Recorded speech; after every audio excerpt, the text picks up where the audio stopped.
so funny. It's just Hi, so everybody. funny. There's a certain TikTok video we have watched obsessively.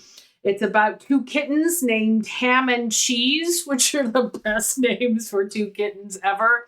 And they do that whole that's why I love Nestle Crunch thing, followed by one kitten attacking another one perfectly to the scream as they fall backwards. It's so hilarious. We just cannot stop watching it. Hello, everybody, and welcome to Night Cheese. This is our Wednesday night stream, which we haven't done in a couple of weeks because we've been traveling. There was a bunch of traveling. Yeah, we were in New York for a week, and then we came back for a week and we had jet lag. And then the following week, I was away for work yet again. But this time we're actually here, which is really nice. I know, live and in person. Twiglet, I can hear him running. He's running around somewhere in the background. He found some of his old... Good to see you, Spooky. Hi, Spooky. Welcome. It's nice to see you. And there's lots of people who have come around this evening, which is very useful and very wonderful. It's nice to see you. Twiglet found some of his favorite, sticks. Okay, so we have laminate kitchen floors, and we have a long corridor. And the cat, you could bowl with him. He would chase the sticks back and forth and back and forth and back and forth. But we also have appliances that he's very good at knocking the sticks underneath. And he dug one out today, and it's been his favorite thing in the world. He has had us throw it up and down the staircases a couple times so we can go chasing. He would run up and chase it and then knock it back down the stairs and then sit there and yell at you to throw it again. So he's had a very energetic day. Yes, he has. More than we were hoping he would. Oh, hello. The butthead has arrived. We have two IKEA calyxes, one horizontal, one vertical. Would you come say hello to everyone for a moment? Around the TV. No. And this asshole did a CrossFit box jump straight up to the top of it in eye line this afternoon. So that means he's probably done it a couple of times and we've just never seen it. Yes. Let's see if I can come here, butthead. That's Twiglet. He'll be back. Do you want to do butt cam? I don't think there's going to be enough light, but let me try. Hold on a second, everybody. Let's see. Did he just run off? No, that was me. Is it dark? Is it too dark to see the child? Child, are you there? I can't believe how much we are engineering this. Look, it's a cat butt! Yeah, okay, this is ridiculous. We will put the camera back for his accustomed spot in the hopes that he will actually... He'll grace us with his presence. Hi, Twiglet. Bye, Twiglet. Yes, yeah. Very much so. He is in beans at the moment and running around a bunch, and I anticipate we'll smell the litter box anytime now as a result. But yeah, full-on box jump to the top of the area that he's not supposed to be. So we have this incredible photo of him just nuzzling the top right corner of our gigantic television on the wall. The look at his face is this. Yeah. I've started sewing my Rockford Peaches uniform. Nice. Very cool. Interest window has shifted to 1930s fashion designer Madeline Bonnet, and I may have to try and recreate one. Hello, goodbye. Recreate one of her dresses. Pet him, quick. Bubba, come on, settle. Don't show the camera your butt. Stop showing Come here. Oh my God. Come here, boy. For fuck's sake. Okay, I guess all you get is butt this evening and a very active tail. We'll give it some time. Will you two be at Audio Drama Hubfest? Not this year, because we will be on vacation, actual vacation. Actual vacation, but not just trying to cobble together a nice weekend around a business trip. It is our 15th anniversary, and we are going to Vegas. That our anniversary is also nice, but we're going to the Dimension 20 Las Vegas show. Yes. So that is where we will be that weekend. I know there's all this... it's all in 5 days. There's the Stella Firma thing when we come back. There's a whole bunch of audio drama thingies going on. Thank you. Yeah, thank you so much, which we will miss. But I am hoping that our intrepid moderators might come have a slumber party at our house. What day It's the 4th. It's the 4th. Okay. No, 4th, 5th. I think it's the 5th of November. I haven't written down. Right. We never. Okay, you guys, we never remember. Like literally, we'll be walking home at some point, and then fuck! It was our anniversary. Later, we go. Oh crap! Wasn't it our anniversary? I have it written down. Hold on. You can tell this is a very critical voice. It is the 5th of November. It is in fact Guy Fawkes Day. Yes, and we are most definitely going to be back for Stella Firma. Yeah. Oh yeah, we're going to Stella Firma for sure. We will be back for Stella Firma. It affected our travel plans to make sure we had time to come back and get over being jet lagged and all of that good stuff. But yes, we will be at the Stella Firma live show, which I think is the 7th, 8th that weekend. Which will be bonfire night. Which will be really fun. And then you are going to MCM for a day. I actually have a string of October adventures in London. I'm going to MCM for a day to help out our buddy True. And not long after that, a truly amazing friend camped on the BFI Film Fest ticket list. And I got a WhatsApp note going, are you on the BFI list? Because I just logged on and there's like 19,000 people ahead of me. And I was like, there's a BFI Film Fest. And scored us tickets to the gala screening of Frankenstein. Yeah. So we're going to go to the fucky Frankenstein movie. It's going to be epic. Sounds fantastic. And I'm also going to be attending my first ever game development conference. Yeah, you'll be at Adventure X in end of November. And I have a special hoodie I haven't worn yet because it's my Adventure X outfit. You picked out an Adventure X outfit. Yes, exactly. And I think I'm going to go with you. I'm not to the conference, but to town. And we'll stay over and I'll come to the social bits in the evening because I believe Amber Devereaux is going to be there as well, which would be really good.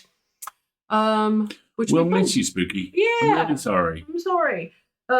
Wasn't planned, but we bought tickets to the show quite a while ago. It's like, no, I'm not missing that. This is the Starstruck Odyssey series, which, tell me about it, Darcy. So this is the Starstruck Odyssey campaign of Dimension 20, which are our favorite. They are our ridiculous space food This one is on YouTube completely.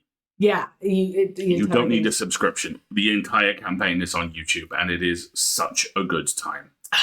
It's so And yes, we are busy, and that's intentional. Like one of our goals for this year was to do a lot of travel, and because we haven't had the opportunity the last couple of years, just with various life things. And oh boy, are we doing a lot of travel this year? And then we may be away for a long weekend for Christmas too, but we're still working on it, and that's not planned yet. Look at that riled. He needs a pet. I've been giving him pets and he is not responding. No, he's got I'm gonna pout about it tail. All right, fine. But what we are here to do this evening, we should talk. Is there anything else? Like, it's been such a long time. I feel like we could spend an entire. Here we go. Is he gonna fly? he flopped. Hi, baby. If you look very closely, you can see a truly adorable little face. He's staring at me. Oh, my sweet boy. But he wants belly. He wants mayhem. He wants violence. Yes, he is the baby. I mean, hang on a second. Look at that photo that Alistair took of him. Is that not adorable? It's really, really good. So, yeah, he is the baby. For you then, glad you guys are able to travel so much. Yeah, so far. He does not want me to disengage. No. Oh, is that I shall have tummy, please. Yes. Okay. Fatherly duties are called. Yeah, he's peeping for sure. It's been fun. It's been a lot of fun. Maybe a little too much fun. We'll see. I think what I've learned is that we've done a very poor job of distributing the travel throughout the year. It's very much accordioned all towards the second half of the year. But a lot of that was job change for me. And we just kind of didn't have the opportunity before then. And so we're making up for it. And it's going pretty well. We're having a good time. And we have many more refrigerator magnets as a result. Refrigerator magnets are our souvenir of choice. And so we got them from We got a classic I Heart New York. We got the New York Public Library Lions. What else did we get? Did you get a Empire State? Empire State, I think. I think there was another one as well, but I can't remember off the top of my head now. Hamburger America did not have fridge magnets. That really sucks, but you did get your Hamburger America. Get my awesome Hamburger American mug. Diner mug. My baby is currently on his walk, but hopefully he'll be chill so I can actually watch the stream. Okay, no worries. And speaking of stream, tonight, Strange Antiquities, the full game, launched about 6 hours ago. So I am really excited to be playing a game like on launch day, which is going to be very cool. I don't know if a lot of the start of the game is going to be a repeat of the demo or not. But which is to say, there ain't no guide you're going to be able to look up for this one. So we're going to be going very live with, making mistakes as we go along. It also, unfortunately, means that while we can give you some headline content warnings, these games tend to involve horror themes and death and dying. We're not going to be able to warn you about specifics in advance, though we will be capturing those for further streams and for the VODs. Yeah. So the content warnings for this one will assemble as we go. Basically. Yeah. So far they are death and dying and horror themes because that is consistent with the universe. But that's all the specifics we have at the moment. Note to game developers in the future, please ever so kindly include content warnings in your FAQs before launch. It would be really helpful for folks who want to, have informed streams of your games. Spooky, before we kind of dive into it, if you're going to be at MCM on Friday in October, or if you're around in the area, then it would be great to catch up then. And if not, no worries. We'll catch you next time. And you have things. You have things for people at events, which is cool. I'm sorry. Yeah, it's okay. It's okay. The thing with kind of look at him. He is falling asleep. Oh yeah, he is. The thing with kind of VA stuff and travel is just you kind of learn it as you go. That's a weird part of the job that I'm still kind of brand new to. I'm not really used to having to show up to places and talk. Or be prepared to talk to people. Or be prepared to talk. Yeah, my one wish for New York was to have what happened in London to happen to him in New York. Alistair was out with a friend at lunch. Were you at the MI5 exhibit? I was at the BFI for the movie drum thing, and we were at the Excellent Food Market behind it. And he got voice checked. Somebody walked up to him and said, "Excuse me, are you Alistair Stewart?" If that had happened in New York, I would have been insufferable. He never would have been allowed to live it down, and it did not happen, but now I have a goal. Spooky, I have nothing. Vegas! Come on, Vegas! Anyway. Spooky, I have nothing but sympathy. I lived in New York for 18 years, and I still have mild PTSD over the Torchwood press screening that I went to, where I had to get up at 5 a.m. to get there for 7. Yeah. Yeah. And they wondered why none of the journalists asked very good questions. They were all like, "So, what do you want to know?" And we were all like, "Why am I awake naps. so goddamn early?" Naps. Yeah, exactly. So, without further ado, should we just go ahead and get started with the game? Okay, can you remove your hand? He's going to let you. Good boy, Bubs. Good boy. He's not asleep. Look at that tail. So what I'm hearing is if you're ever in my area and I see you in the wild, I know what I'm doing. I plant the seeds I intend to sow, right?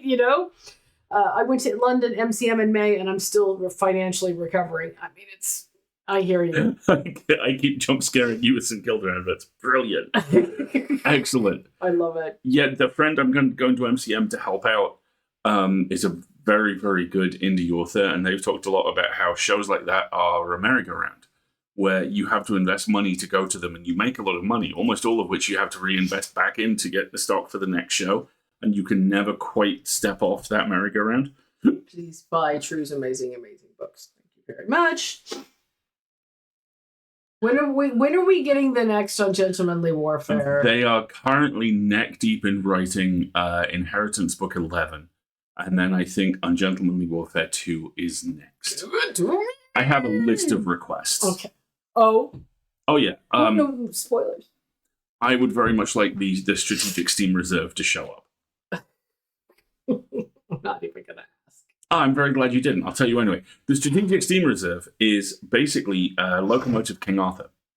It is a competency myth that has perpetrated for decades about how when steam engines were decommissioned and demolished in this country, a certain amount of them were walled up in a tunnel. It's like a strategic reserve. The idea being that in the event of massive infrastructure failure, you literally just needed to put coal and water in these things and they would go. And tracks that they needed to run on to go. Trains are a poor thing to strategically reserve, is what I'm saying. But okay. Okay. Fabulous. So for those of you who have not been to our streams before, we do between 1 and 40 things on these. We used to say we do 3 things on the stream, but the list of things we do just has extended. There is usually he's getting there. There's usually an introduction. How would they not rust in that? Among other things, how would all the oil seep out and not work anymore? Yeah, exactly.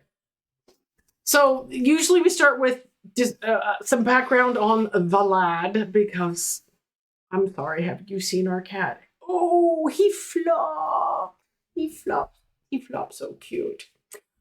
We do a little bit about the boy, because everybody loves the boy. By the way, we're working on it, but there might be boyo emojis in the future. Cross your fingers. We're working on it. There's a fantastic American artist called Melissa Capriglione. Great name. Yeah.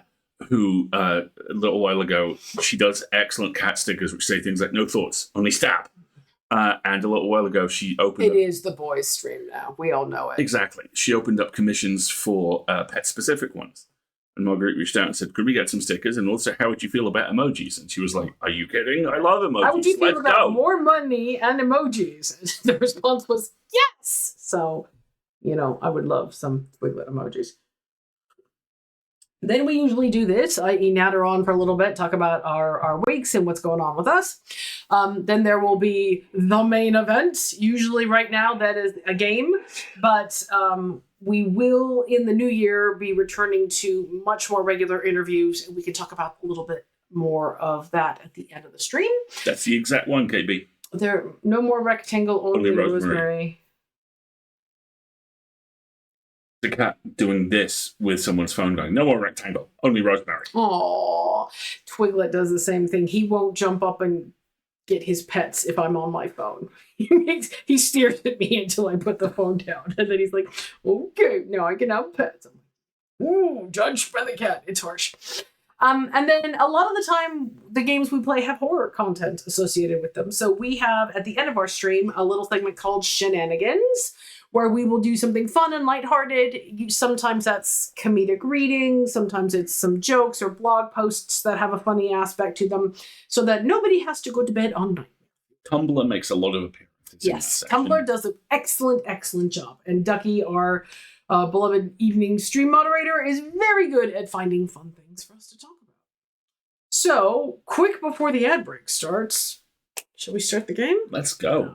Oh yeah, the other thing, if you are new to our streams, ads, capitalism, etc., we try to do a very good job of warning everybody about when they're going to be coming. Just leave them on, wander off, get yourself a beverage, a snack, all that good stuff. And a lot of the time, we just leave the picture of the cat up so you can watch him get some pets while we all take a break. So was the trains getting bricked up before or after Gordon got his new paint job? I think it might have been after.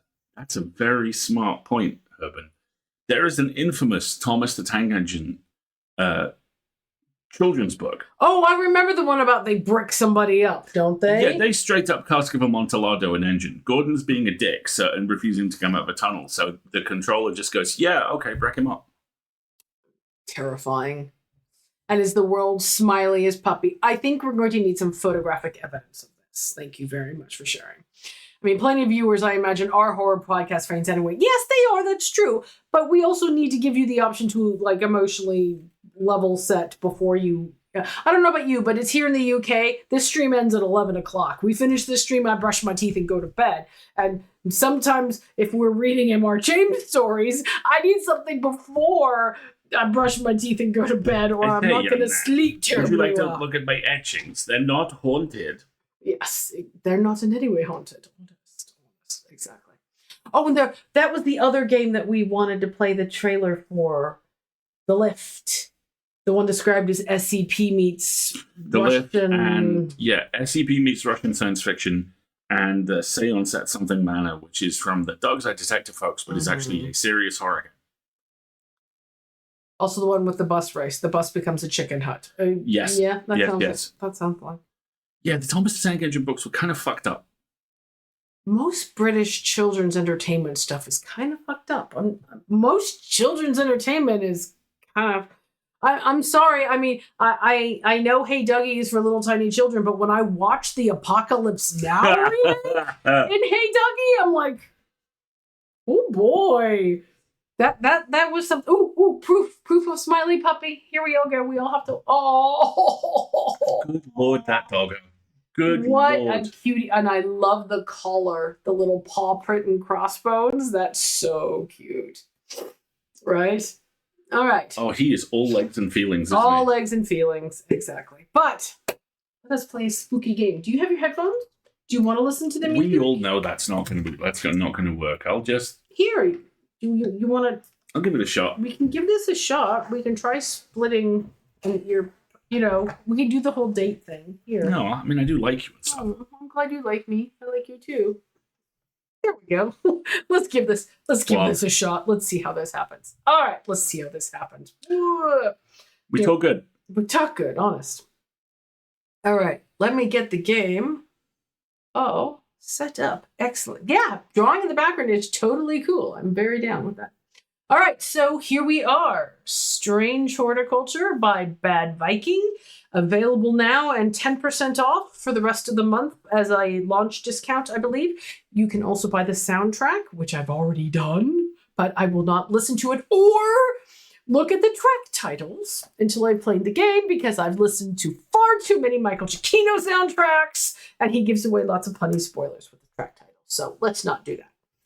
Alex de Marguerite and Twiglet's butt. Yes, Twiglet's butt is also here. You should be able to hear. I can hear nothing right now.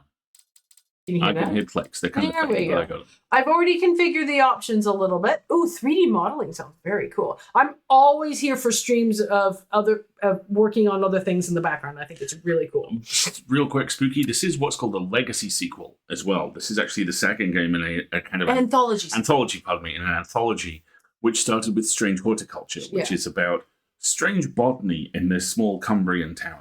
Yeah, so this is the next game in the same universe called Strange Antiquities. We played the demo previously. I'm going to include a link in the chat. I believe Ducky's put together a Twitch collection for us, which may include the previous stream we did of the demo of this game.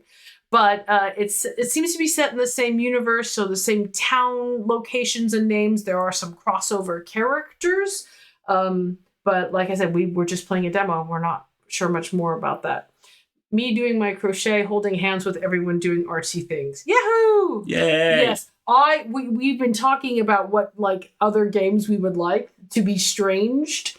I think a strange art gallery would be brilliant. A strange bakery would also be very cool. Or like a grocer, like a green grocer. That would be fun. All right. We played that. It was cool. Was it Thank Goodness You're Here, the weird northern game? Yes. Yeah. Did that have a grocery store? That had incredibly strange grocers in it. Oh, that's right. All I remember, a green grocer, so like produce. All I remember is I don't know what happens to the fry oil. Ah! People screaming as it rained from the sky. You see, the two lines which live in my head is, the thing is, Brian, no one's ever told you this. Strange ornithology. But you're fucking tiny. Or fossils, though I would hope fossils would be in with the antiquities. Yes, very much so. Let's see. And the doctor... Strange bookkeeping, haunted accounting. And unfortunately, the doctor just called to diagnose that you're a bitch. Does live in my head. Yes, it does. All right, let's... Oh, good boy. They'll go. I don't live in the town that game was based on, but I live in a town that's very similar and probably very nearby, right? Here we go. Does it let me load the demo save? I think it might. I was hoping this would happen. Was something that's Should we load the demo save? I mean, let's take a I look. feel like we did a pretty good job on the demo. We did. We can, you know. I'd say strange archaeology, but we already did House Sparrow. Great point. Yeah, exactly. Ooh. Strange library. I mean, that's a lot of. I mean, that would be really compelling. Really compelling. Should I start a new? Let's try continuing our save, and see how it goes. Right. I was hoping this would happen. That it's just kind of gonna bolt the rest of the game on the back end of the save. That's my hope. But then we're gonna have to remember what the heck it is we've done. So let's fine. See. It's let's probably load fine. this and see. Probably fine. Oh fucking hell, Wigan. Oh God, Wigan. Yeah. Alistair has trauma about Wigan. Here we go. Wigan is the one. Look, it's giving me the option if I want to restart the day. Well, this is the save from 2 hours later, so let's start here on Friday. Ooh, shiny. I do like the logo. Look! Look at it! How do I scroll out again? I think I have to hold shift. There'll be a short interlude while we relearn how to do this, folks. Yes, exactly.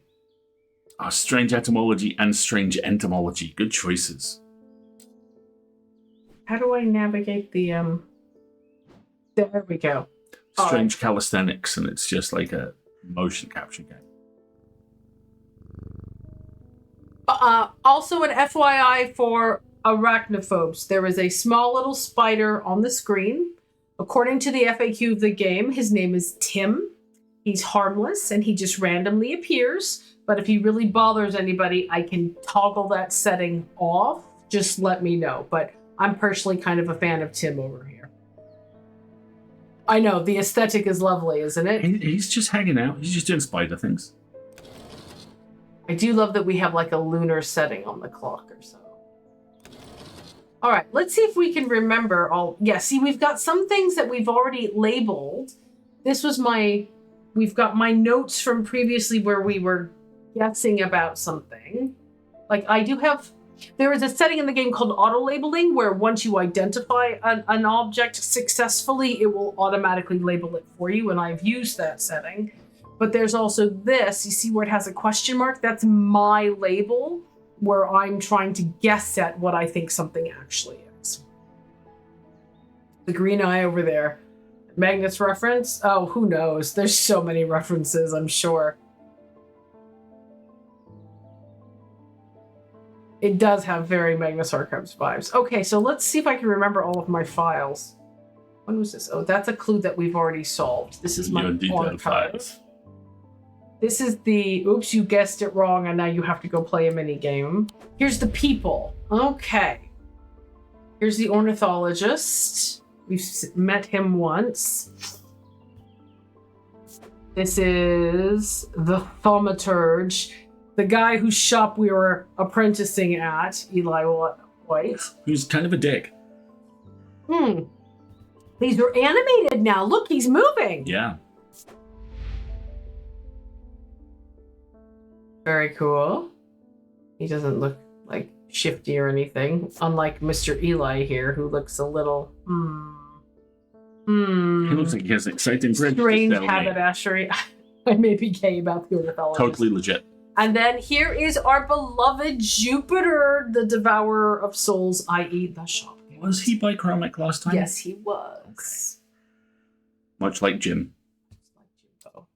One of our neighborhood cats is one of the 5. Technically, his name is Snowy, but as far as I'm concerned, he's Jimbo. There are 5 white cats in the neighborhood, and they seem to rule separate fiefdoms. It's a Frank Herbert novel waiting to happen. So the bell, we ring, and then people show up, and that's how we advance our days. I do like that this is all still. Okay, so this is Undermere, which is the city in which we find ourselves. And then this is, I think we have more than one book of knowledge, don't we? We have this cool tile, which I know goes in one of these places. We figured it out last time, didn't we? Yeah, you did. hold on a second. Let me put. Oops. Oh, that's cool. It turns. Stay there for just a second. Come back to this. Get out of my. I just need a moment, please. Now, we had determined last time we played. Oh shoot. Okay. Previously. I know, isn't that cool? That's a new effect. Kung. Thank you. I love that we can see Jupiter's tail no matter where we are. These things, I still don't know what they do. And there's also this, which seems to be something that we don't know yet. Yes? Oh, hold on. Hang on a second. Do we need to see Twiglet? Just the tail resting on the desk there. I just thought was very cute. Very cute. Oh shoot, wrong button. There we go. What I was about to say, sorry folks, is that the game is we're about to run an ad. So we're gonna take a quick pause here really quick. I'm gonna read through the book for a couple of minutes and remind myself about the characteristics that we've already identified. Feel free to get up, take a stretch, get a snack, get a drink of water. Do you have your own Twiglet that you need to feed? Do you need a snack? Do you need to take any medication for the evening? Anything like that. Take yourself a little bit of a break, and we'll be back in about 3 minutes, and I'll refresh my memory about the pattern on these tiles and what we learned last time.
Yeah, that's my inclination as well. Hi, everybody. Welcome back. Oop, the game audio's turned off.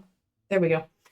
So, if you observe this honest, I'm sure there's nothing mysterious about it. If you'll notice, there's a button here, but we don't know what it does yet. If you notice these symbols, they repeat in a set of 8. So, this Z, this Z, this Z, this Z. Snack acquired. I attempted to bake bagels and ended up somewhere in the realm of American biscuits. 1 out of 10 bagel success. 10 out of 10 warm bread. You can have There is no such bread. thing as bad warm bread. Yeah, a gigantic sourdough baguette Like the length of my arm. may have followed us home from Costco the other day, and oh my god, it's so good.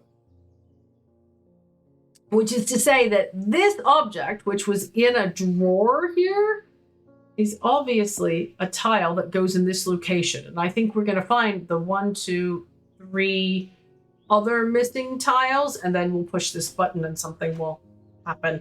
But for now, nothing is happening in this space. So, we got a couple of different things we can do here. We have this letter that says, we discovered some papers in a hidden desk drawer in the boatyard last night. Mr. Jones almost threw them in the fire pit, but I asked him to take a look at them first. That man does like to burn things. They look old. Maybe there's nothing of much use here, but I thought of you when I came across an entry on the shin. Entry on the shin? What's the shin? I don't know what they're talking about. And when I came across an entry on the shin. Let's hit the books. No. So this book is our index. It's what Eli White, the shop owner, gave us. And it includes different characteristics or qualities of various objects. Of various objects. And then it also, that's the index. And then it has a list of contents within the store. And shin was something I think in the index. No, it doesn't seem to be. Shin.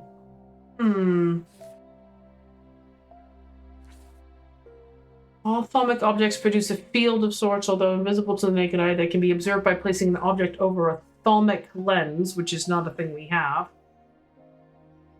So, okay, hang on to that idea for a while. But the thing I'm picking up on here is boatyard. So this explore option lets us go to a location in the town, and we have an index here about the boatyard, which is number 8. So we are, where are we? Where's Strange Horticulture? Strange Horticulture, previous game, is number 2 over here. Where are we? Strange Antiquities on this list? Yep, 29. 29. Strange Antiquities is us. We're down here. So let's go to the boatyard at number 8 and see what we find. Yeah, it's a fun map, isn't it? And I also like that it shows you your materials here, so you don't have to go digging around for it. All right, so we're going to go to the boatyard. The yard has seen better days. A mess of broken and rotten timber covers most of the outdoor space that isn't taken up by upturned boats, slowly being claimed by the weeds. In the middle of all this, a man looks up from repairing a small rowing boat. "You must be from Strange Antiquities," he says with a smile.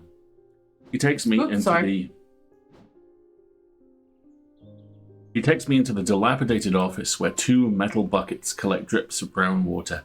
A thin window pane rattles with every footstep. He pulls a sheaf of brown papers out of a desk drawer and places them gently in my hands.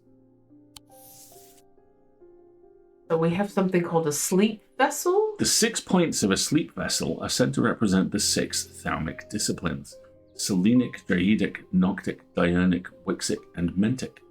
They help people to stay awake beyond any natural limits by storing their fatigue. You can't have one!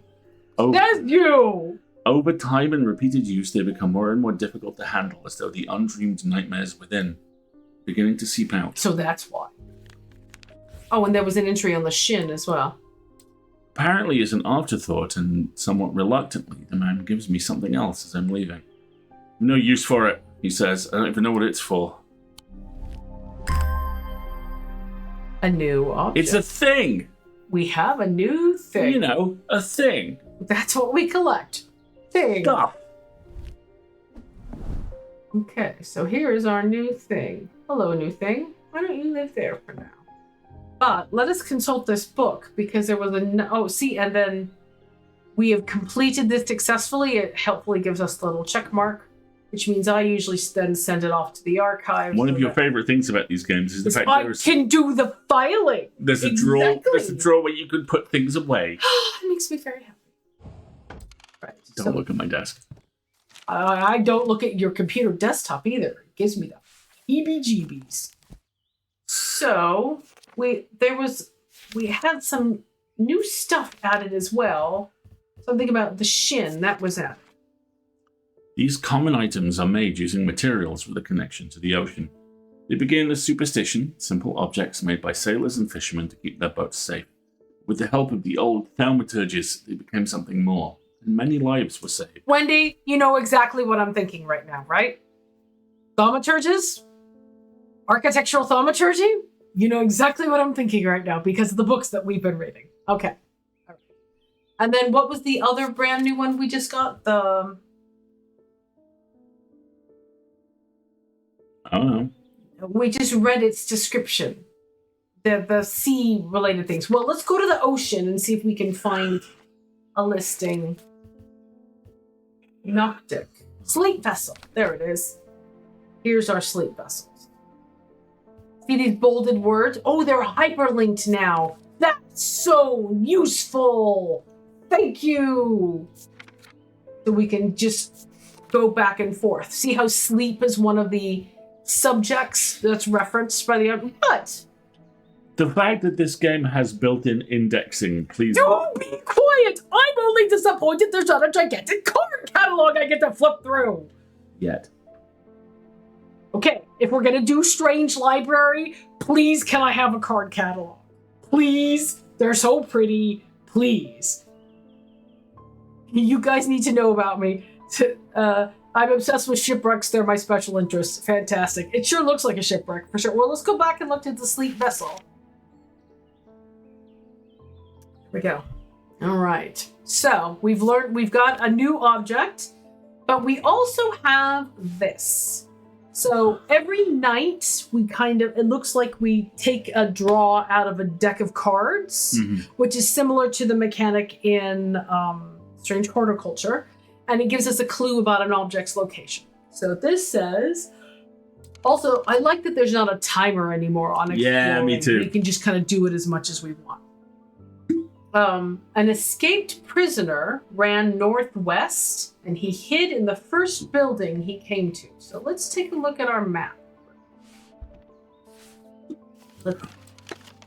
Let's explore our map. An escaped prisoner. So where's the prison? Is the old jail, 10. It says, an escaped prisoner ran northwest and he hid in the first building he came to. Never eat shredded wheat, so... What? So sweet. Northwest means this building here. So let's go explore this building. Successful. The card has magically obliterated itself. The dilapidated warehouse is dark and imposing, and the struggling flame of my lantern does little to pierce its depths. I slowly search through its contents with a sense of despair, wondering if I am even in the right place at all when suddenly and unexpectedly I uncover something of value. More relieved than elated, I take the trinket back to the shop for further study and a warm drink. I would leave that where it was found and apologize to it. I remember finding this last time, so I think we've replayed a day from the demo. Okay. Which is fine. Hello. That is a blood-spattered coal black onyx egg.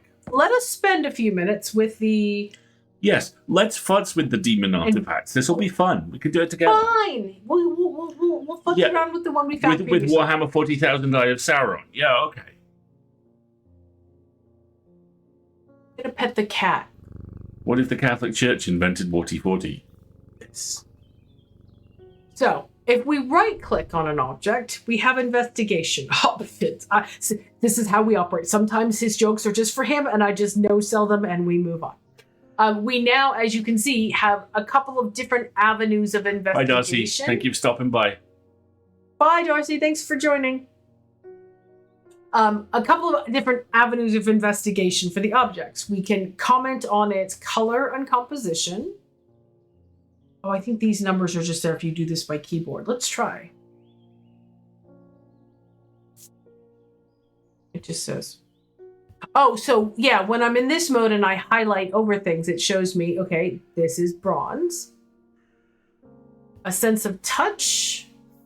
Cool and smooth. I do like the positioning of that hand icon. I think that's very nice because it implies you're touching things. Very nice. Scent and sound. I have nothing to remark. And then inner perception.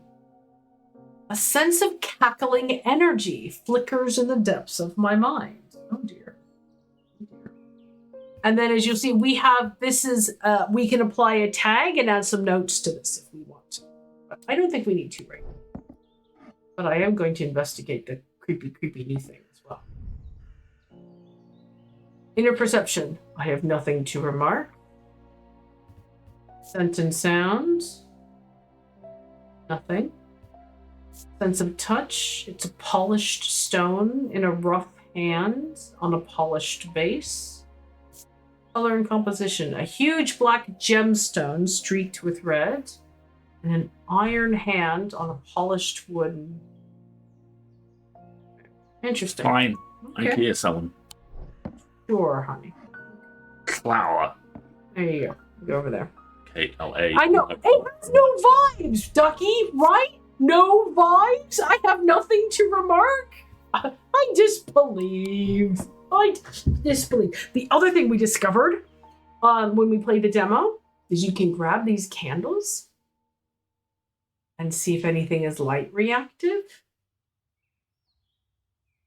Which does not seem to be the case, but the eye follows it around, which is pretty cool. Well, and isn't there something horribly creepy in here as well? Yes. Yes, I think we actually put that in there when we played because we didn't want to look at it. Because it was horribly creepy. Oh, and we should go over to the side here. We also have a set of scales and some weights so that we can weigh things out. And a blood-drenched eyeball bone cram. Yeah, maybe we'll throw that in here with Creepy McCreeperson. I don't like you. Go. There we go. That's much nicer. Much more vibey, right? This is what I'm trying to get my bedroom to look like. The creepy blood-soaked hand or the neatly organized shells? Or yes. Or yes. Non-judgmental space. Yes. I also love that we have some plants for ambience. I wonder what use they will be for us in the future, if anything. So, that being said, I think we're out of notes to explore at this point. And that's where the tile was. We put the tile in the thing. This is a generic note. These necklaces, for some reason, were here in our drawer. And I haven't put them in Gen Pop yet as... Sorry, my bad. As a result, because I don't know if they're being segmented for a special reason. Is he good? He's fine. He's good. But with that in mind, let's have a customer. Ooh, new person. Verona Green. Ah, well, that's just perfect. Undermere fizzing with fear over these ravens, and the thaumaturge has left his apprentice in charge. How can we help you today, Mom? Sorry, my dear, that was rude. Pay no attention to me. I'm an old lady who got out of the wrong side of bed. These ravens have gotten under my skin, is all. Please do let Eli know that I was looking for him the next time you see him, and pass on my thanks for letting me borrow his copy of Hermetic Symbology.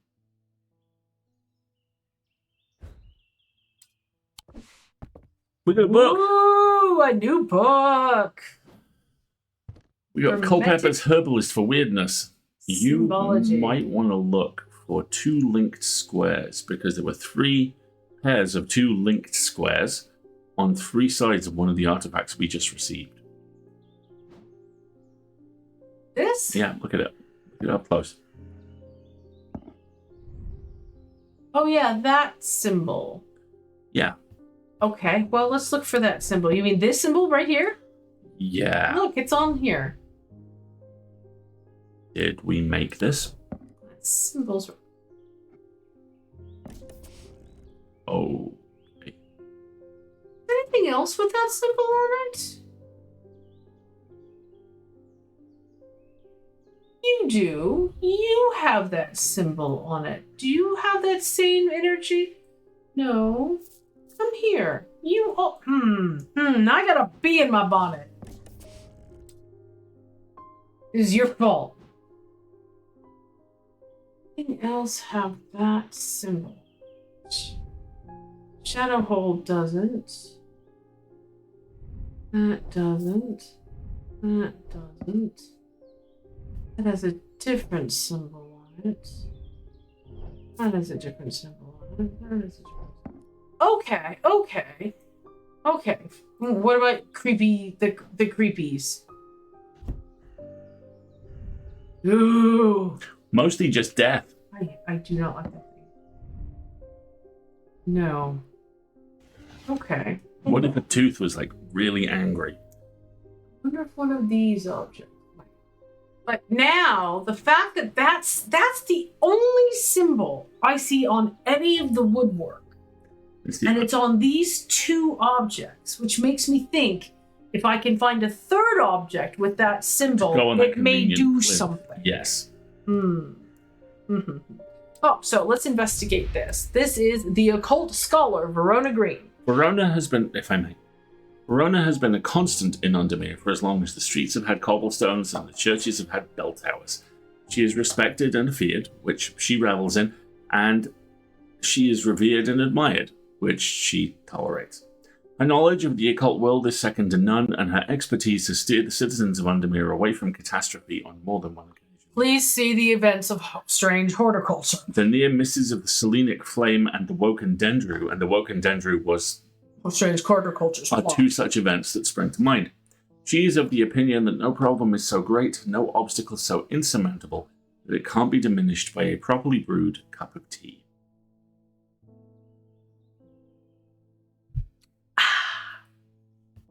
Lovely. Hold on. Her book has a symbol on it. See, this has a symbol. Yeah, does his. That has a symbol. I think his is just the raven. And Jupiter... Oh!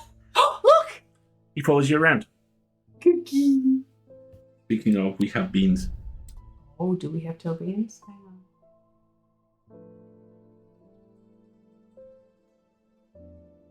Little beans. Little bean. He's asleep. Very asleep. Let him sleep. Damn, that's British. Very, very, very British. Yes. Okay. So now let's see if this book can teach us more about what this symbol is. Pink beans. Yep, he's all pink. He doesn't have... All of his toe beans are pink. His nose, his ears. It's all pink. Inside of his fanged mouth. So these... Okay, so it's this. It's protection. Interesting. So that gives us a pretty big clue about that object. These are protective objects. And this is a protective symbol. Imbuements, elements, materials, mundane elements, planetary metals. Yeah, we lined up the mundane elements to these symbols here, and we did the calculation on them then. It's these 8 that make up this pattern here along the top. Jupiter, tin, the 2-4 symbol, that is. I like that there are weather symbols and seasons as One well. of the things which you picked up has the cold symbol on it twice. Bottom right-hand corner. Forget which one it was. Something in the top right. I think it might have been the spirit eye. That's cold. Yeah, that has cold. And what's that? Let's see what that is. Is it cold? Hold on. Yeah, triangle, 2 lines, and then circle up. Cold. Heat. Hot and cold is what that symbol is. Okay. And then these are Wiccan symbols. Okay, so we have an exciting, amazing new book. I feel like I should save the game. I think it's an autosave, isn't it?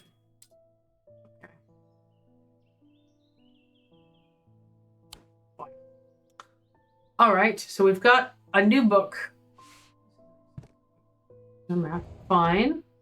But we gotta look for another protection symbol object and put it here, because I want to know if I'm right. Of course I want to know. Pet the kitty? Let's go on with our day. Tess Sherwood. I feel paralyzed. I have no job, no partner, no friends, no prospects. I heard a horned shackle might be the answer. She wants a horned shackle. Right, well, what's a horned shackle?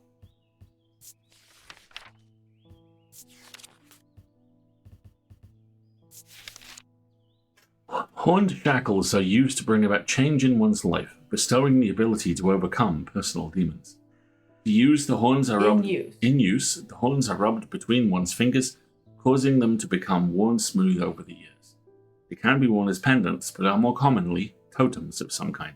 We have what I think is that totems with horns. There's one top right corner. This is an example of one. Of an elaborate. There is sure something that looks a lot like that. This has horn on it as well. There you go. Where? This? Nope. Up one, right one. This? Nope. One, left one. It says they're common. They can be pendants, but they are more commonly totems of some kind. So let's go looking for things with horn.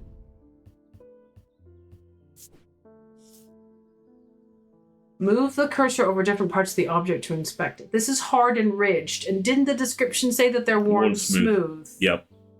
So this is unlikely fossilized creature of some kind, so not even horn. I feel a slight out-of-body feeling, like my hands belong to somebody else. That doesn't sound like what we're looking for. Don't worry about it. The music doesn't change a whole lot. That doesn't look like a good candidate. What about you? This is made of clay, so that's not going to be a good candidate. Likewise, I think this is made out of wood, so that's not going to work. What about this? These horns are made of gold. That would be awfully fancy. Right?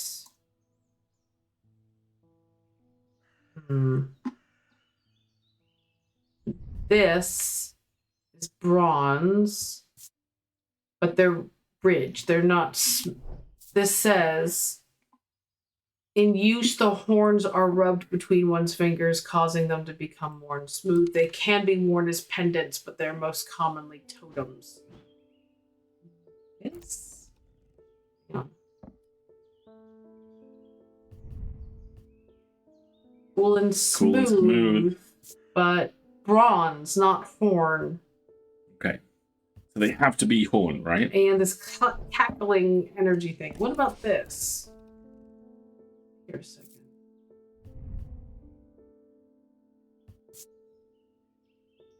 Bone. Hard and rough. Okay, so again, not probably a good candidate.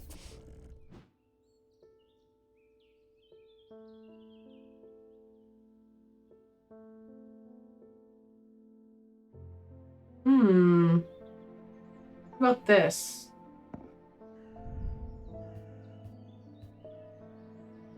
Hard and somewhat rough.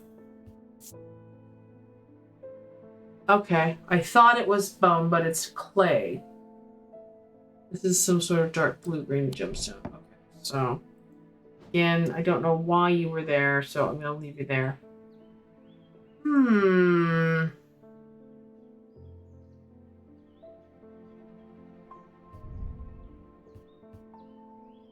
This is bone. Hard and rough again. We're getting hung up on the smooth thing. What other identifiers do we have? Is it just smooth, always made of bone? About change in one's life. In use, the horns are rubbed between one's fingers, causing them to become worn smooth over the years. I mean, that could imply that it's rough to start with. They can be worn as pendants, but are most commonly totems of some kind.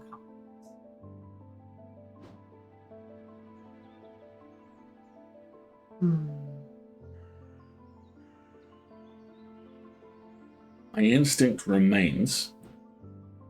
This is a creature. It's, well, this is wood. Well, let's inspect it. Rough, gnarled wood. Yeah. I want to say the ram's head, but it's the wrong material. The thing we have labeled as an Osric ring would be my guess. But here's the thing. Look at the inner perception on it. It has some evil quality to it. I do not like to hold it. And this is fundamentally protective, right? This is about used to bring about change and overcome personal demons. That's already been labeled. A lot of these have already been labeled.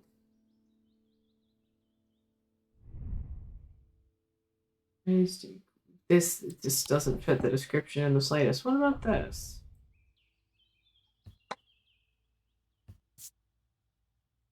Made of gold. No. This is made of stone. Red paint or perhaps blood. Yeah. No on that one.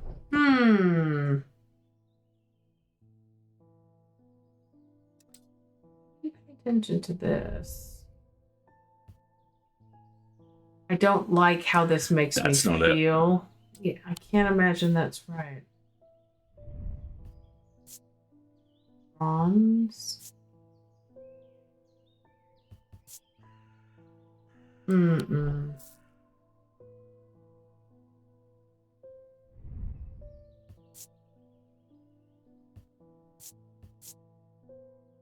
Warm.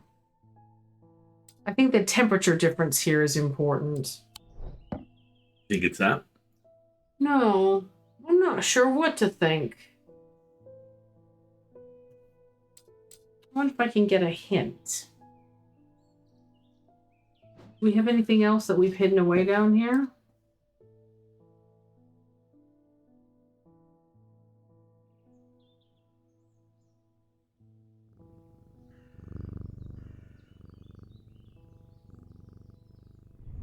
It's very unlikely.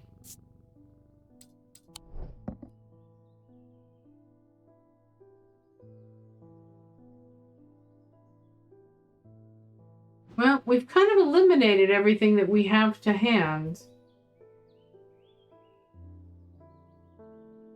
This may be the closest thing we have, but this is not bone, it's clay. It doesn't say it has to be made of bone. It just says the horns are rubbed, causing them to become smooth. Most commonly totems of some kind. Do we have like a sheep statue? We have a sheep. Or like a sheep carving or something? I thought I saw one. Hi, Bubba.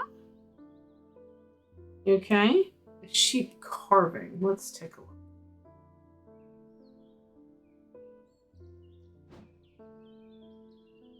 We have this goat, which is made of wood, and this elk, which is made of clay.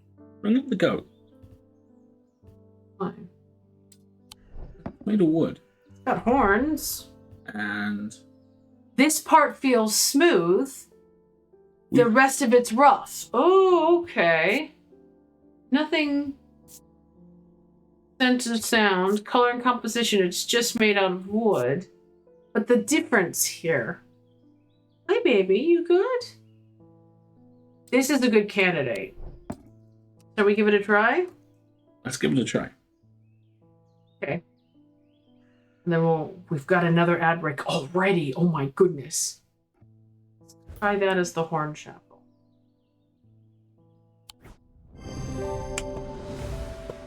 Well done. What a sweet boy you're being. He's being very inquisitive. Let's see. Clues. The item has horns. Yep. Closer inspection reveals that the horns have been worn smooth. Okay. Amazing. Vesiger. A vesiger can be used to prevent the spread of disease and pestilence. Among other oddities, flames burn pale blue in their presence. We have a candle.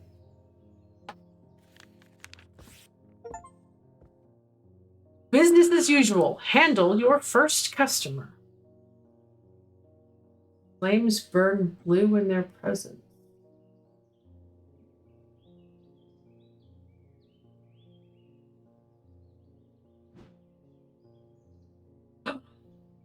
We got one. Look. We got one. That's a Vesiger. That's the Vesiger. That's so cool. Let's keep looking. Oh, thanks, bud.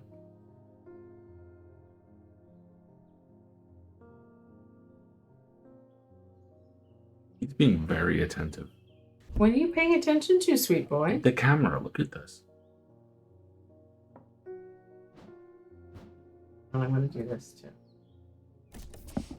Oh, come back. Add in 30 seconds. I'm just checking things. But no, look at that. Okay, I want to label that.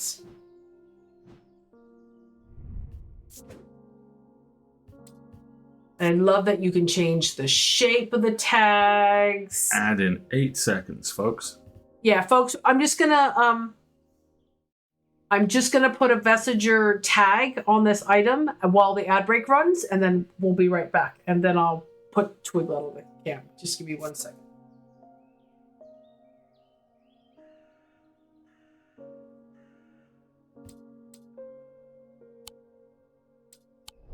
Great. It's been tagged. And now we'll go to our ad break. We'll be back in a couple of minutes, folks. This is the halfway point of the stream already. So if you haven't had a stretch since, and you haven't gotten up and had a stretch since you joined us, please do so and take a chance to do so. Get yourself a drink, maybe a snack, all that good stuff.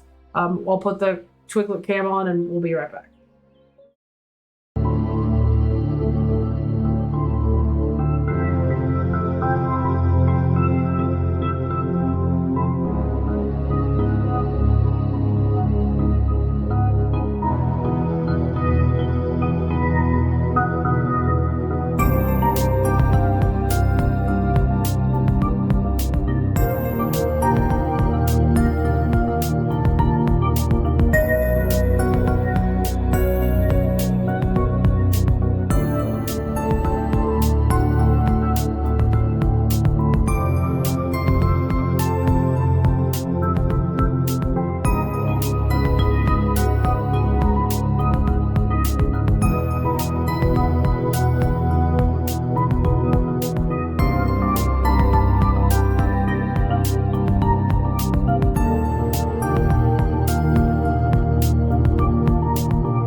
everybody. I'm back. Alistair's not yet. He'll join us in a minute, but let's look at this entry, this new entry we have for whatever a vesiger is. Can be used to, oh yeah, this is the thing that prevents disease. Among other oddities. Other oddities? What other oddities do we have here? It's made of stone and gold with 4 different types of gemstones. Gold and silver, and it's got a lot of stuff in it. Cool and warm. Interesting. Raised detailing. Nothing scent and sound wise. Inner perception. Nothing to remark. Interesting. Yeah, it's got a lot going on, doesn't it? All right. I think we're ready to pet the kitty and have a new customer. What's that sound? Oops, sorry, the game's audio. Hopefully you can hear it now. Adjusted it a little bit. There we go. All right. Oh, the post. Oh, look, he reacted to the bell.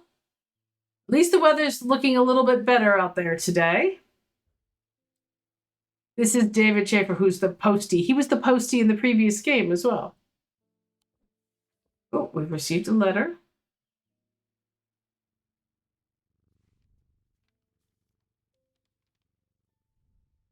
Good day. You might be interested to hear that my plow overturned a strange-looking object yesterday. Come to the farm and it's yours, for the right price, of course. Kind regards, John Royston. The right price, huh? Come to the farm. Let's see.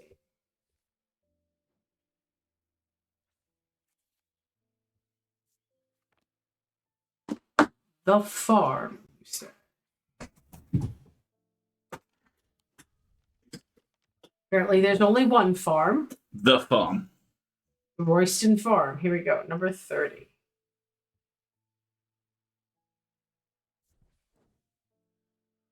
John grins as I struggle to hide my obvious interest in the item he shows me.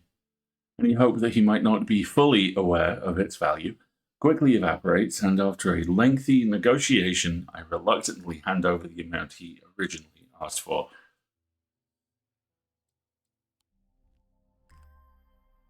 Ooh. Ooh, that's Roman. Nice. Put it up here. Investigate it. Tarnished silver. Raised detailing. No sight or sound.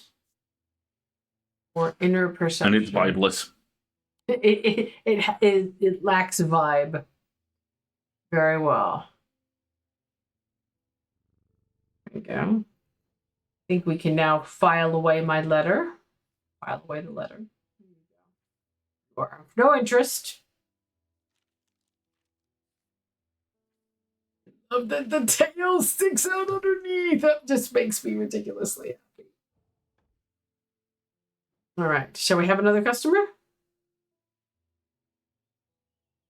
Watch Jupiter. He doesn't like the bell. Oh, that's adorable. Stanley Hume. I want an Ossic ring. Ossic. That's a pleasing word to hold on the tongue. Who are you? Hello. I am John S. Normal Person, and definitely not a snake in a trench coat. You are a snake in a trench coat. Why do you want an Ossic ring?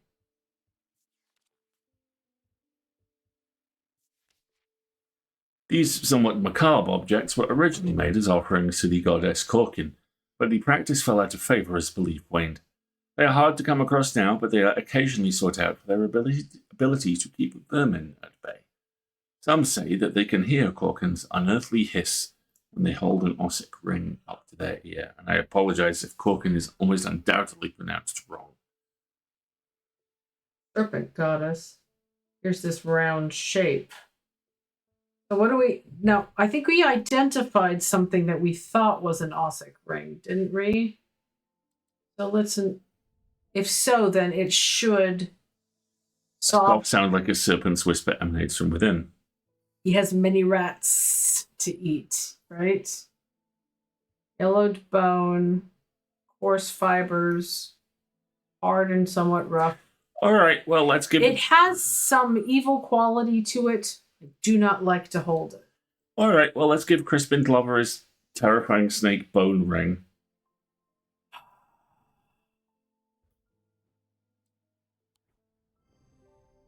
There you go.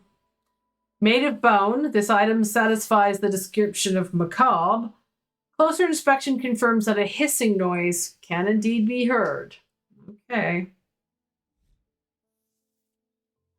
An evocant. These stone items weigh the same as a man's heart, according to popular myth. The truth is a little less dramatic, but the weight of these items is nevertheless important and should not stray more than a hair from precisely 1 pound. They are placed on the chest of those in a coma to draw them out.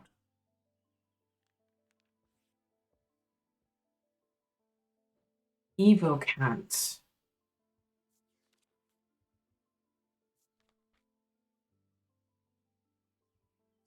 Stone items weigh 1 pound.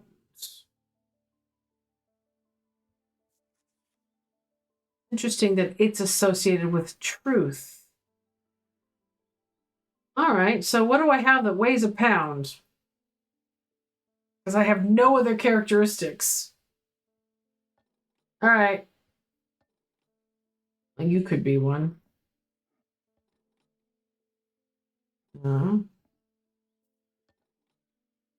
Maybe. I'm going to put everything over here that weighs 1 pound. None of these are stone, though. Oh, good point. Good spot.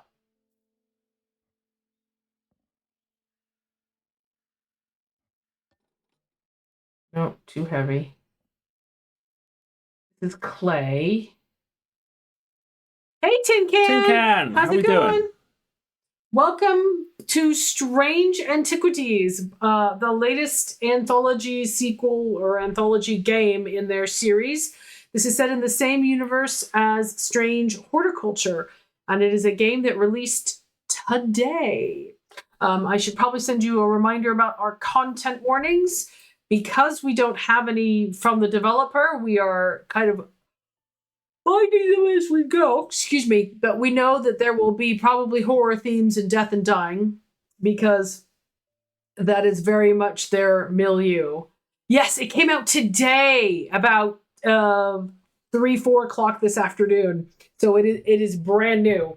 And it let us pick up where we finished in the demo. So we are repeating, it looks like 1 day's worth of activity, but it's quite useful as a grounding exercise.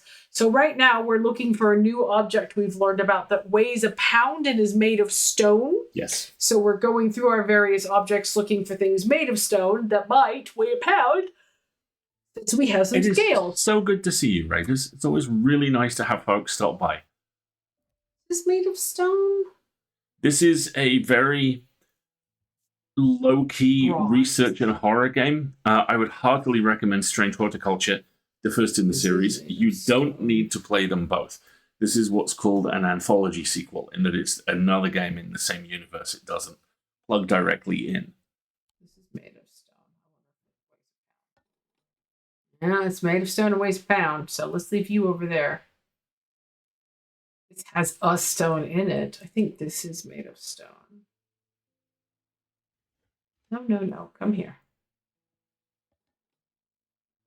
You are not. You don't weigh. That's been identified. That's been identified. So I think this is our likely candidate. So let's label him. An evocant. E-P-O. Thank you. C-A-N-T. I have 2 jobs on these streams. I reach things down from tall shelves and I remember words. Yeah. So we think we've identified this as an evocant, and we'll put our scales away. And then let's go get another customer. But first we must pet the kitty, of course. This is Jupiter. He is the shop cat and he purrs divinely. Yes. All right, let's see. This game is really, I'm very fond of these games. We talk a lot about what game they will make, what industry they will make strange next. Some of us hope for bakeries. Some of us think a strange art gallery would be fabulous, or a strange library. And if we get a strange library, then I want a card catalog. That is my request. All right. Daisy Winters. A friend of mine, or former friend, I should say, has been stealing jewelry from me. 3 necklaces have gone missing over the past few weeks, including one that was a gift from my late grandmother. Do you have a suitable pendant that I could leave lying out for her to find that will teach her a lesson and make sure it'll never happen again? Oh. We'll need to make a choice here. There are no wrong answers, but my decision will no doubt affect the events in motion outside the shop. Strange fishmonger, but I'm a biased Right there with you, friend Spooky. who likes nautical shit. Really looking forward to getting to Strange. the Dredge DLC and Dave the Diver. So we have 2 options here of objects to give her. We can give a binding seed or a Zia. So Let's look them up. now we go to our book and we look them up. So a binding seed. These items are made of 2 distinct materials representing the mentic and the wixic, the mind and the body. The winding path, the mind, is described by a spiral encompassing the body, the seed. A binding seed is a form of punishment that amplifies feelings of guilt and shame. Yeah, I don't think I'm going to be giving her that. But now I want to find out what it is.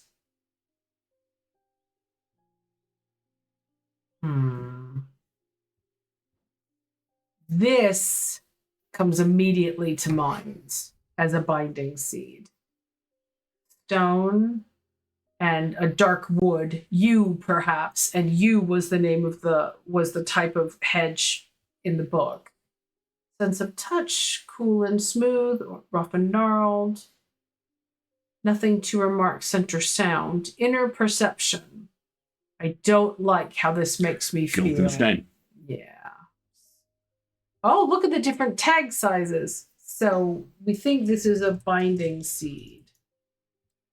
This is the labeling mechanic. You can add notes to objects as you investigate them.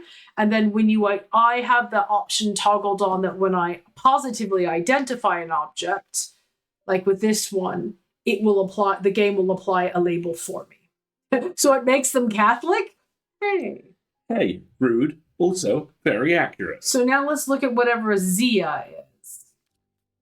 Worn about the neck to place them closer to the heart, these innocent-looking items instill a sense of fear and paranoia that can be difficult to remove. Zias are made of any single material except wood or clay.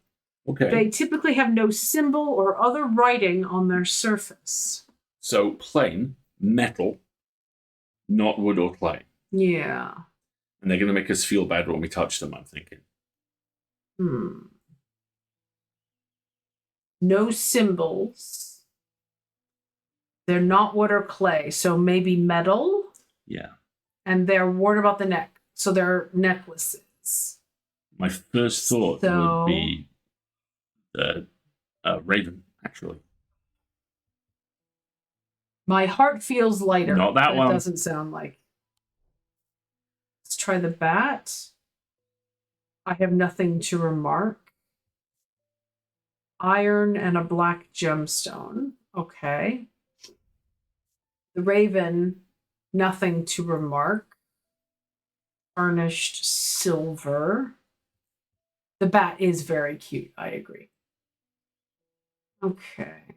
So maybe it says markings, doesn't it? No symbol or No other symbols. writing on their surface. So this one's out. That one's out. Could be the creepy eyeball. It could be the ram here. So let's try the creepy eyeball. Green marble, iron, Cool and smooth with intense, intricate detailing. Inner perception. It's not that. Nothing to remark. I don't think so then. If it's supposed to increase the sense, fear and paranoia.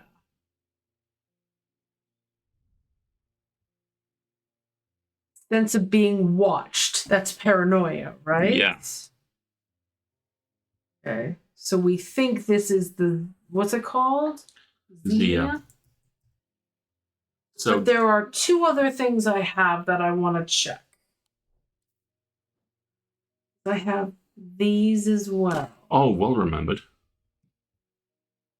There's a darkness to it, as if it holds untold fears inside. Great. Sorry. I can understand why you've been isolated from the rest. Somewhat painful to touch. That feels a little too extreme. Yeah, I don't think I'm going to look at you. Orange gemstone with gold and wood. Polished and warm. Nothing to remark. No, I don't think that's right. I think this is our Zia, and this is our binding seed, and we have to decide which one we're going to offer.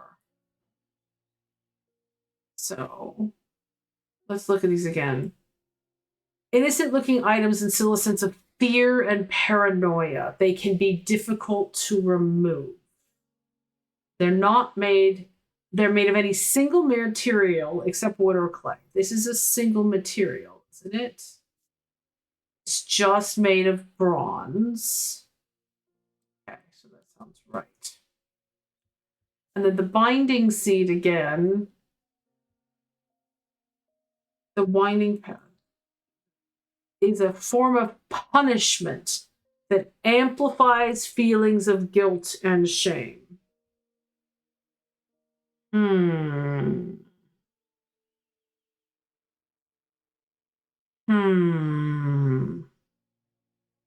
So our options are, I'm not sure if the Raiders were here when we were picking this one up.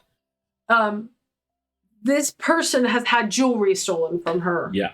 And wants to have a piece of jewelry to deter the thief. So our options are amplifying feelings of guilt and shame, or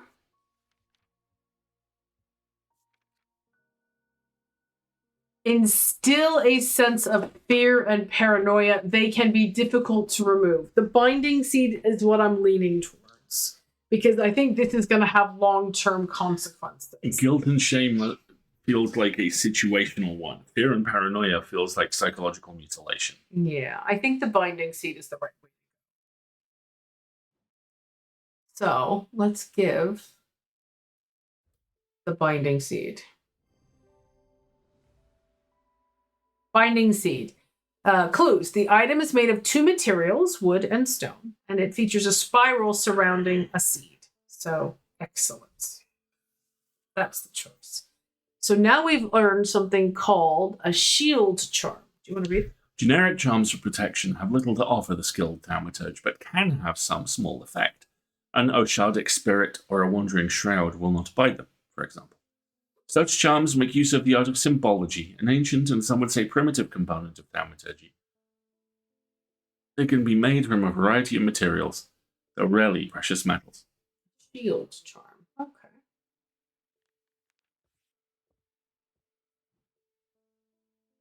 Good job. Let's take a look at that shield charm description.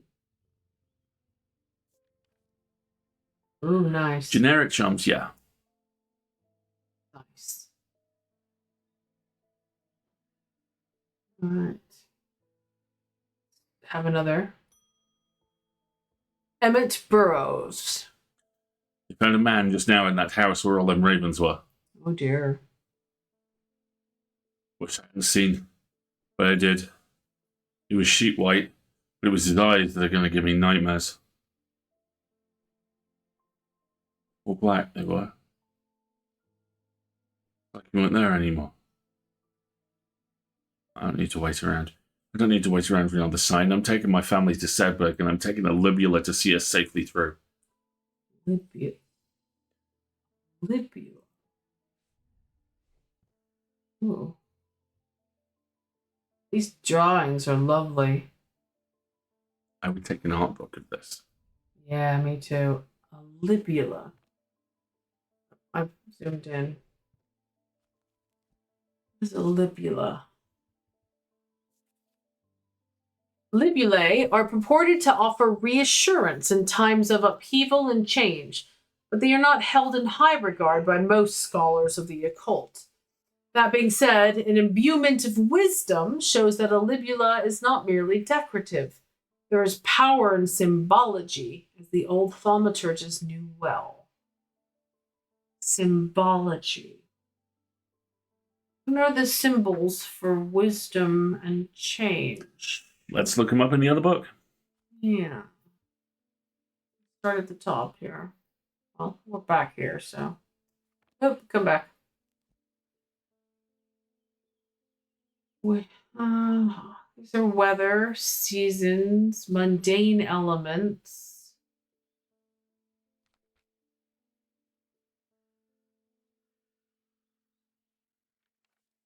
Here we go. Imbuements. Wisdom. Wisdom. An imbuement of wisdom shows that a libula is not merely decorative. That guy. Yeah, that's just the one I was going to suggest. No, this one. That's an imbuement of wisdom. Because, see, that's the wisdom symbol. Good shout.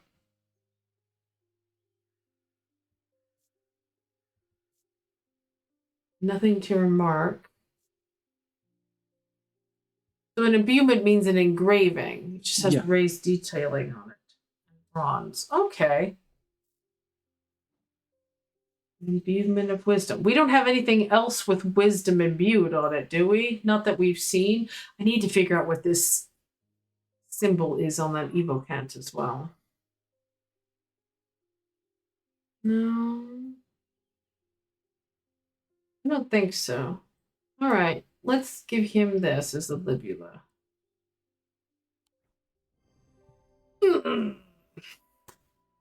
The item bears a symbol of wisdom. Aha. Excellent. Witch's finger. Witch's fingers are said to be the severed digits of the Witch of Undermere. They are capable of inflicting intense pain, but the goal is supposedly purification of the body. A most unpleasant experience, but a last resort that has cured some and finished off others.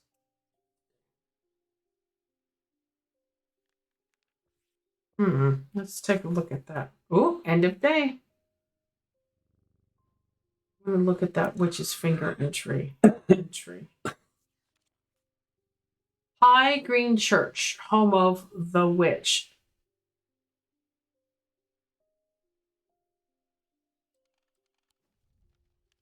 High Green Church, huh? Cool. Let's check it out. Church is old and the roof is in need of repairs. Moss and lichen add splashes of colour to the otherwise grey exterior. Ooh. I wander around to the back of the church where an old yew tree stands. Its gnarled branches scratch gently against faded gravestones in the breeze. Pastor strays into my moment of quiet reflection and imports some local lore. This tree is known as the Witch of High Green Church, and there are those that believe it to have unnatural powers. While the tree lives, the witch's fingers cut from its limbs are alleged to provide healing through pain. I think we know what the witch's fingers we have is. Don't we have big spooky branch? We have a big spooky Top right corner, up next to the ram's head. Yeah. Is this...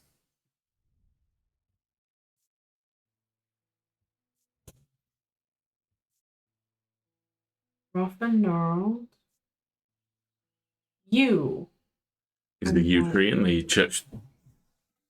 churchyard? I don't know if it's said. Home of the witch. Do we have like a dialogue? Saves the dialogue for your customers. I don't know whether it saves the dialogue for everyone else. Maybe not. Okay. Well, I think we should go ahead and end the day because it'll save as well. Still looking for a third thing with this protection symbol on it, but that's a worry for another day. Should we go ahead and put Witch's Finger question mark? I think it's the most likely option.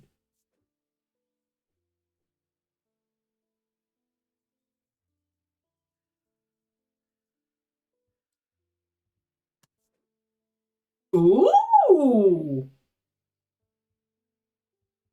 What's this do?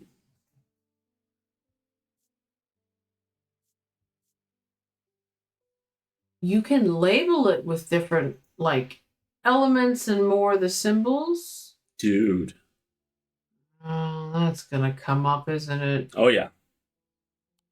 Wonder if you're going to be able to deliberately mislabel something to give it a different effect. Been lots of references to symbology recently. All right, let's end the day because that'll save. Ooh. Hold on.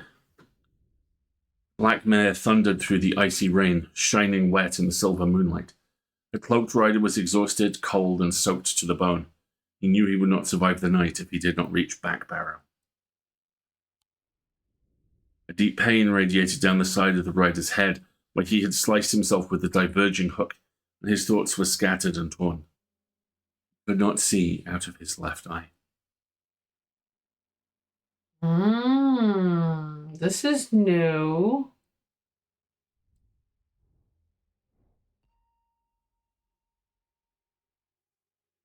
What the hey?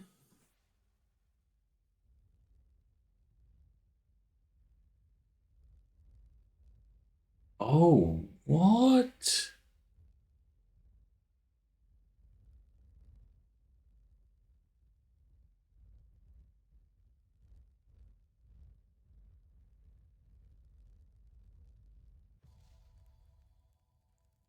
What? Ooh. Did we just manifest a new card? I bet it's part of the map. It's a location on the map. We have to find where it lines up. Ooh. And yes, Bean Rainbow, alchemical symbols are a big part of this game. I'll show you. Enormous part. It was very cool. I might hit the snooze on the ad break real quick. Yeah, because that'll take us through to the top of the stream and we can close out. Here, I'll show you. See, we have this whole book of hermetic symbology, which includes elements, materials, mundane elements, planetary metals, etc., etc. And as you can see, this board that we're working from here, let's stick you in here for a second, also has alchemical symbols. We have this one tile that was loose in a drawer. And we're pretty sure we have other tiles. That's the place in the pattern that it fits. So there's 1, 2, 3 other tiles that we'll probably still need to find as the game progresses. So let's work with this first. So let's look at the map here. See? Okay.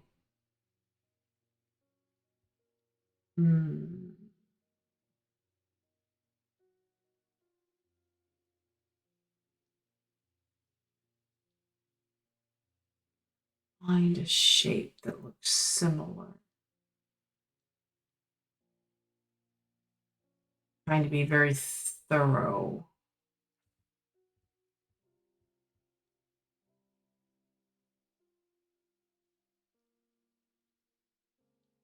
The map is so detailed it makes me unnecessarily happy. It's very good, isn't it?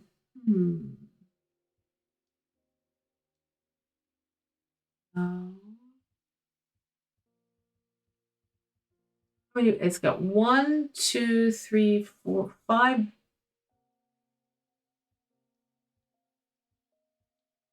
buildings on it.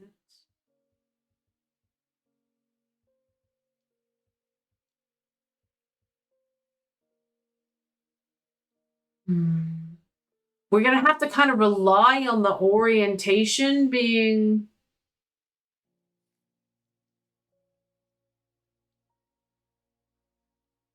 Yeah, this is a relatively small development team as well, and they go all out. It's really cool. Zoom in or out feature here. Nope, shit. I didn't find anything and I paid for it.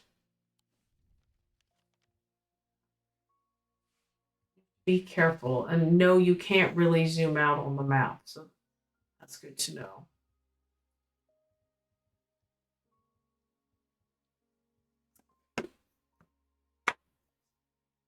There's this. Where? Princess Street. Look at the hook. See the hook about halfway down the map? There you go. They're playing dirty. It's the other way around. We're looking at it horizontally, and we should be looking at it at a 45-degree angle. So, like this. Yeah. Then...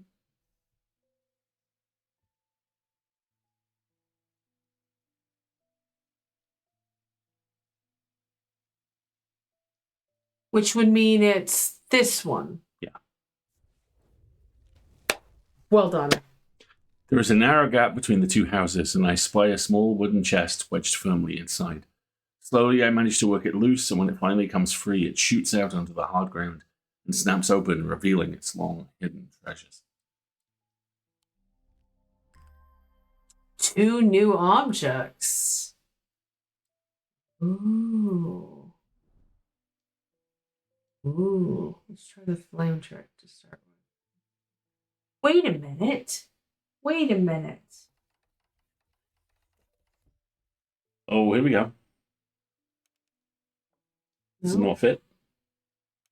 Not a fit.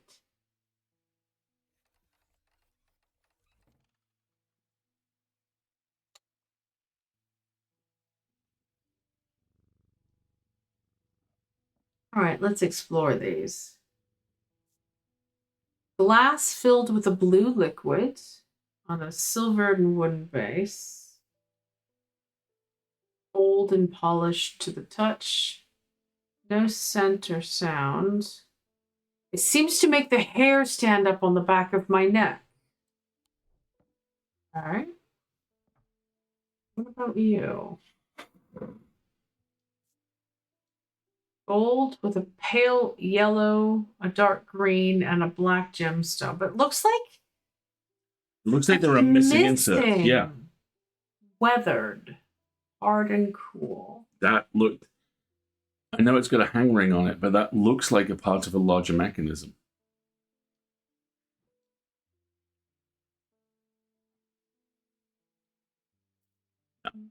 Cool idea, though.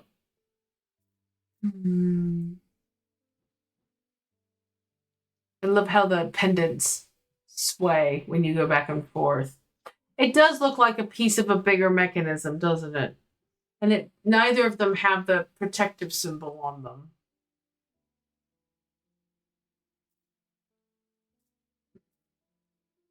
Okay. Unfortunately, this might have to be the place where we stop. I think it might.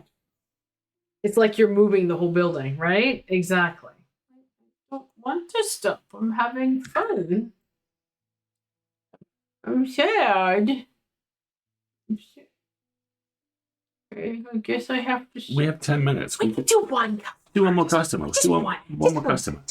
We have another snooze yet. One more customer. Francesca Robert. Ooh.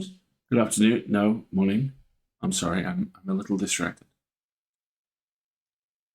I'm Francesca Robertson, a doctor of sorts.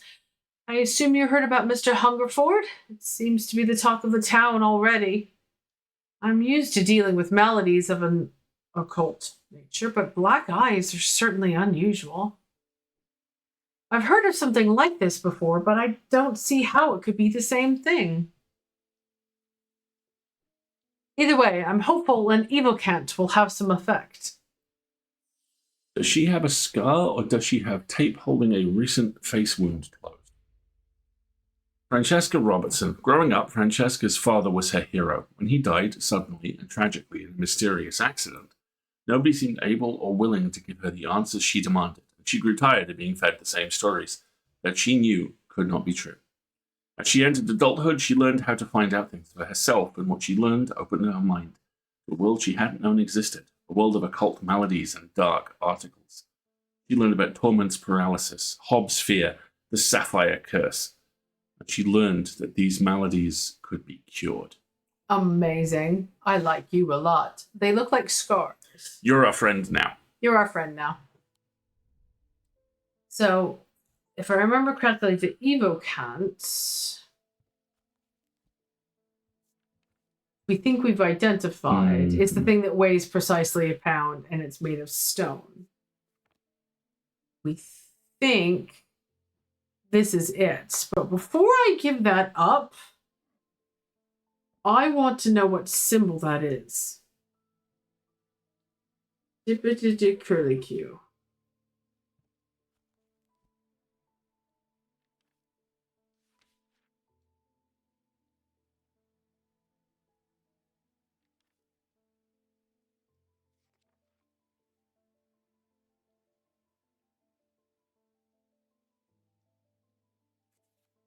It doesn't seem to correspond to anything, does it? But this weighs a pound and it's made of stone, and we haven't received anything since that was made of stone. My bet is that's an evocant. Yeah, mine too. Booyah. The item is made of stone, and weighing the item using my scale shows that it weighs exactly a pound. Okay. There you go. A Daedalus link. Daedalus link.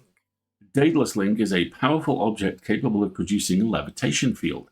The field is extremely fragile, however, so it would be prudent to not take risks. These items are surprisingly light in weight. Their designs vary, but they might point to some facet of flight, a feather, or the wings of a bird or insect, for example. Interesting.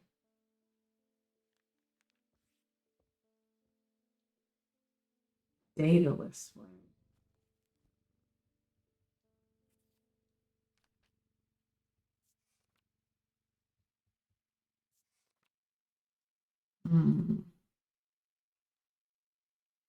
This might be a good time to call it. Yeah. So cool. I mean, it could be the postie. 1 more minute. It's not, but. Temperance Parker. I had a quiet chat with Edmund Bishop and the Guilty Ram last night. He's always got an interesting story to tell, but last night he was different. I can tell he's worried, which has me worried too. I know it's not much, but I'd like to see a shield charm, all the same. This is a good place to stop because I don't know what a shield charm is. We're going to have to go and find one. Okay. So let's stop here. And we'll probably have to redo the evocant at the start of next stream. But that's okay. Let me find our shenanigans. I'll just go to the. There we go. I'm having a very good time. That's so good fun. Estimated completion time is 6 to 10 hours, according to the devs. Or if you're like us, you play real dang slow because you like to chat things out. Maybe 12. It'll probably take us several streams to get through this, which will be delightful. And I don't know about you, but I'm not feeling like we have to have shenanigans. No, not at all. That was just pleasingly light. Pleasingly light. And look at all the weird stuff we've collected. I know, dude. I can't wait to start organizing it when we've got tons and tons of more objects. And I'm really excited to see what else we're going to find. Thanks for following, Bean. Thank you so much, Bean. Yeah, by all means, come along. We'll stream this game every Wednesday night. at 9 p.m. UK time until it ends. And yes, Twiglet's being adorable as well. He's going to start getting really pissy here pretty quick and yelling at me that it's time for bed. He's given so much face tonight. I'm very proud of him. He's given a lot of camera time tonight, which I'm very... Maybe he knows that he's in trouble for box jumping to the top of the bookcase, but you know. I've come into about $30 unexpectedly and am considering getting the Call of Cthulhu starter set. I've been listening to actual plays and I'm intrigued, but then again, I need to do adult things like save for a new deck. Would you like to know my financial principle in situations like this? I have what I call a windfall protocol. And that is anytime I receive money unexpectedly, I always give myself 10% of that money to do whatever I want with. And then the 90% of it I put towards whatever my current financial goal is. And so I don't know if you could get an electronic copy of Call of Cthulhu main rules for $3, but you might be able to get some of the main rules for it. I can tell Alistair's looking right. Are you on Drive-Thru RPG right now? Yeah. Exactly. I am looking at a 50-page quick start rule set they released for free. Would you like me to send the link? Yeah, why don't you, Ducky, can you put it in the Discord? I will put it in the Discord. And then, Ducky, if you could grab that and share that in the chat, that would be delightful. Thank you. I know, we like a very chill indie game experience. Like I said, sometimes we do horror fiction.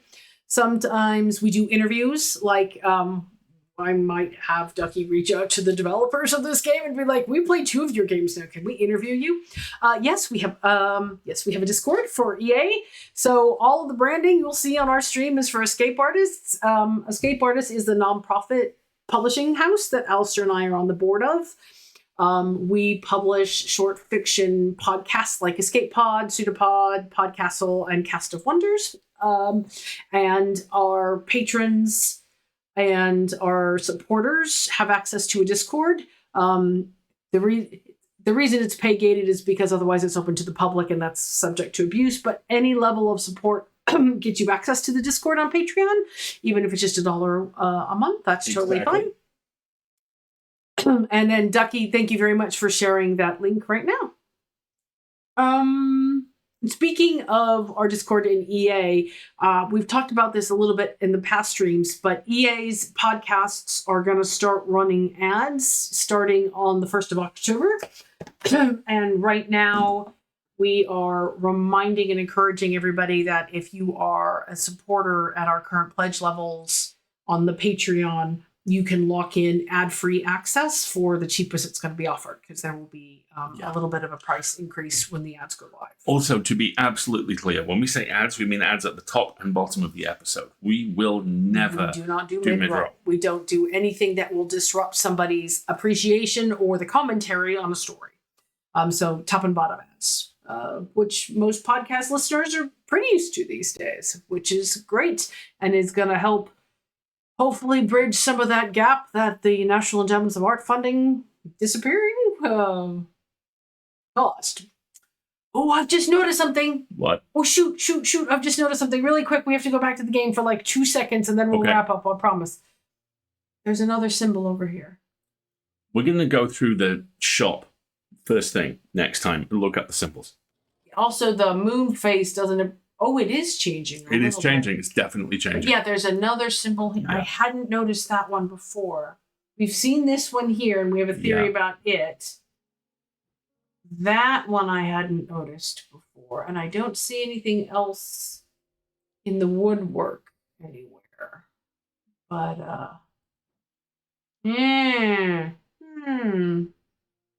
click it and it doesn't do anything. Ooh. Look, I changed the hands on the clock. Well, that's worth remembering. Right? There's a lot of stuff baked into this. Ooh, look. Something's happening.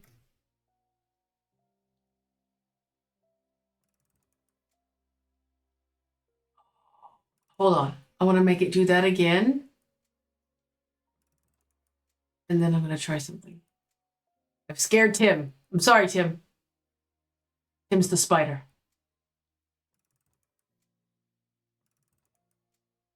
That again.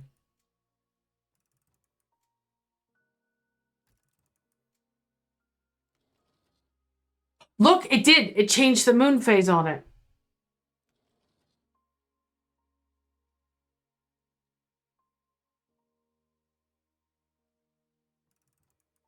Okay, that's good to know. Okay. We have 1 minute 15 before the next Sorry. I know there's so much detail in here, and there's so many things that I want to like play with and stuff, and try and figure out what they do. And I'm gonna really have a good time with this game. We're out of freezes, so we're going to do this real quick. You can find us next time on Sunday between 10:30 and 12:30 when we will be playing AM. We will be playing Legacy of Kain 2 Blood Omen, in which a whole bunch of vampires just sass each other all the time. It's great. So dramatic. Prior to that, this week's Full Lid, which is our weekly pop culture newsletter, will include bits of Dave the Diver and an exploration of my favorite scene in my favorite movie, which stars Robert Redford, who unfortunately passed this week. Exactly. Then we'll be back here next Wednesday for more of this. In the intervening time, it is my birthday in 3 weeks. So we will drop gift lists in the Discord, and if anyone's feeling gifty, that would be great. And if not, I understand completely. That sounds great. So sorry to do that at a sprint, but I got distracted by the shiny interaction of the game. Thank you so much for joining us, everybody. We'll see you next time. I've been Alistair. I've been Marguerite. And this has been Strange Antiquities. We'll see you next time. Have a great rest of your day, everybody.